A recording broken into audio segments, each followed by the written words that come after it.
Então, falar sobre o processo, é isso? Bom,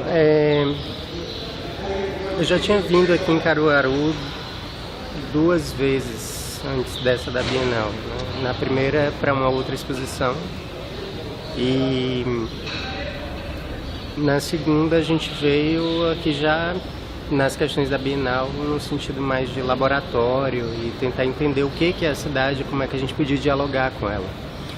E foi um desafio, assim, porque Caruaru é muito complexo, assim, né? Às vezes eu costumo dizer assim, no Brasil inteiro se fala da Feira de Caruaru, mas ninguém imagina a cidade como feira, né? Porque a gente encontra na cidade uma espécie de espelho da feira. Ela é muito misturada, tem muitas referências e é algo muito à flor da pele, é muito sensível. Eu acho que no Brasil inteiro, em todo o contexto urbano, você tem essa mistura de referências, mas aqui isso acontece de uma maneira muito latente, né? Então, assim, eu trabalhei com 2 imagens assim, que ficaram na minha mente da cidade. Uma da cidade, especificamente, que a gente ficou lá no Alto do Mouro, eu pude ver os artesãos. Então, essa ideia de uma manufatura que a gente via quando você ia andando nas ruas, você via lá nas casinhas os artesãos mexendo no barro, construindo os bonequinhos. Então, assim, essa foi uma imagem latente, esse fazer contínuo o tempo inteiro e essa coisinha insistente. Ao mesmo tempo, nas minhas pesquisas chegou a mim algumas informações de como era o esquema de exploração mesmo desse trabalho artesanal, né? De como isso era absorvido às vezes de maneira bem cruel, vamos dizer assim. Eles são submetidos a um trabalho muito intenso, onde se ganha muito pouco, e isso tem pouca valorização, né? Então, assim, eu pensei nesse trabalho como uma espécie de trabalho de risco, né? E outra referência, e essa foi uma referência para mim. O outro elemento que eu peguei, na verdade, vem da tradição oriental. Eu não vou saber dizer o nome aqui para vocês, mas assim, depois eu te passo. Na internet você acha umas referências. Mas é uma tradição que eles defendem o seguinte: quando uma cerâmica muito antiga quebra, uma cerâmica de família, ao invés deles jogarem fora, eles restauram essa cerâmica. Só que eles restauram com ouro, né? Então você tem uma peça que a rachadura dela é preenchida com ouro. E eles dizem que essas rachaduras elas precisam ser exaltadas, porque elas são marcas do tempo e de um valor que é um valor de que nenhuma peça nova vai te dar, porque aquela peça ela tem embutido nela as histórias que ela viveu, o lugar a quem ela pertence, as pessoas a quem ela pertence, né? Então tem uma intensidade no tempo das coisas, né? Então, assim, é muito bonito você pensar que um objeto traz toda essa referência.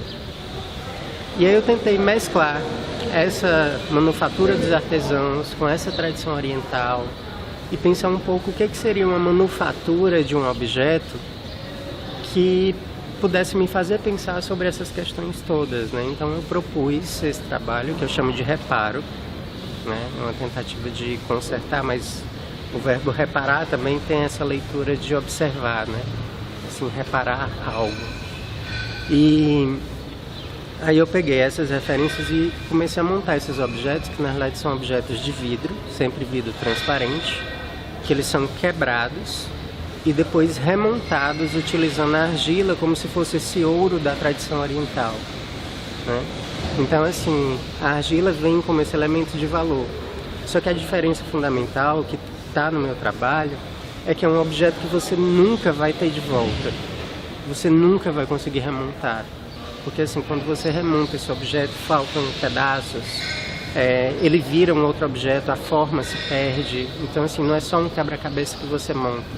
Tem peças que você, de fato, não sabe para onde elas vão. Então, assim, o meu trabalho ele tem uma relação de montar objetos muito mais pelo desejo de ter aquele objeto de volta do que necessariamente de conseguir, né? Então é essa atitude quase frustrada de tentar ter aquele objeto que um dia você teve nas mãos e que se foi, né? Então acho que tem uma relação um pouco desse trabalho do artesão, sabe? Dessa coisa de eu queria poder fazer mais e queria poder criar e de repente eu não acho lugar para isso, sabe? Então assim, eu acho que esse trabalho lida com essas questões. E aí eu resolvi montar o trabalho de uma maneira que também fosse mais fluida, né? Então assim, você vê que as imagens elas estão em vários pontos aqui.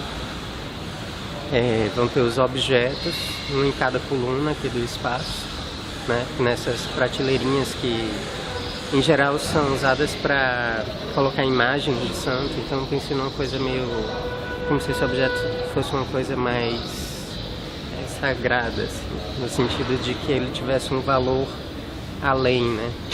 Mas assim, eu penso que o trabalho não é bem sobre o objeto, é sobre o desejo de tê-lo, né? Então assim, eu acho que é esse caminho assim que eu sigo.